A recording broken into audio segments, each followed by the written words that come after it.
1960 blank, and after years of infighting and geopolitical frigidity, the Americans finally beat out the other guys and put one of its own on the moon.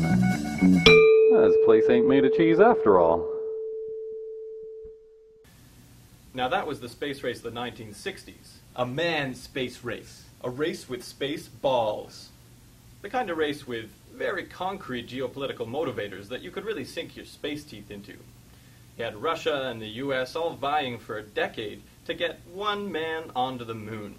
We here at A Handful of Minutes aren't here to decry what was accomplished back then. Quite the opposite. That man represented the culmination of a decade of sweat, ingenuity, and back pain. It seized the hearts and minds of a generation of children, filled them with the hopes and dreams that one day they too would be astronauts. Hurry up, Thibodeau, and get to the point. We're not here to talk about the big cheese wheel in the sky. Yeah, thanks, Zane. My esteemed colleague is quite right. The moon was just the beginning. We've sent a guy up there, he's stepped around, maybe played a round of golf. We've learned how daunting and endless space is, so what's the next step? Mars. Yeah, that's right, Mars. That's the same place that sent jerks over for years into our fiction and our popular media to attack us and steal all our women. Jeff Goldblum had to go install a virus on their computer, and I guess they're all dead now. Anyways, you may think that we haven't done much to get to Mars yet, but you'd be wrong, because those Martians have already had one of our sweet attack robots sent over to investigate their geology.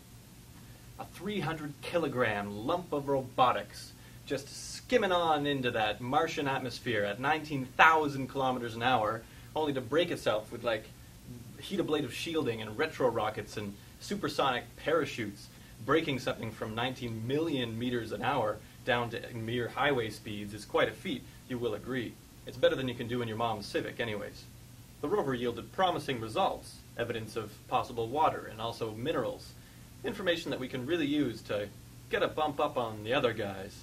Hurry up, Thibodeau. We can't spend all day talking about robots. We gotta get to the humans already. Got it. Quit it, Spurvy. You're supposed to be narrating, not interrupting. Narrating's for bitches. Ah, people. People. Real live people. Juicy, tasty people. We want to get folks like you and me, but not Zane, onto Mars. But why? Well, for one, we're raping the planet of all its resources, and we could use some other planets to rape.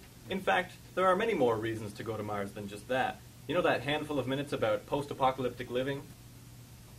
I don't know if you've noticed, but there's about 7 billion people on the planet. Each finger represents a billion, and it's only going to go up. It can't be that hard to get to Mars, right? I mean, the Apollo guys had the equivalent technology that's in your calculator. For one, we don't have the propulsion systems to get us down there and back. As wonderful and modern as chemical rockets are, they don't quite do the job when it comes to going vast interplanetary distances. I mean, there's stuff in the works like solar sails and plasma drives and beamed ion whatchamacallits that are going to launch from satellites or some shit. I'm serious about that. But it's just not up to snuff yet. Not to mention that that kind of technological development will run you up about $500 billion, roughly the same as the U.S. stimulus package.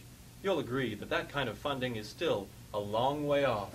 Forget about money and technology. Who knows what kind of ridiculous horrors we might encounter out there? Nobody's been there. We could run into any kind of creature. 2-faced, 3-faced, 5-eyed, 7-mouthed. Horrors! Horrors! I shudder to think. We here at A Handful of Minutes don't have all the answers, I'm sorry, but we aren't engineers. If the moon landing has taught us anything, it's that the word impossible should only be used sparingly when applied to human ingenuity. Now, it's easy to see why it's not a huge priority to go into space, I mean, with these harsh economic times and all. But think about this. If we spent as much money on the cosmos as we did on cosmetics, we'd be in much better interplanetary shape, although uglier. Now, don't worry. I mean, NASA says that we can be there by 2030, although we'd have to make it a priority first. And that's only one planet over. One planet in this solar system, which is itself in a galaxy which is neighbor to several other galaxies in this universe. I mean, when it comes down to it, even if we do manage to make it to Mars pretty soon, we'll still be just as lonely and insignificant as ever.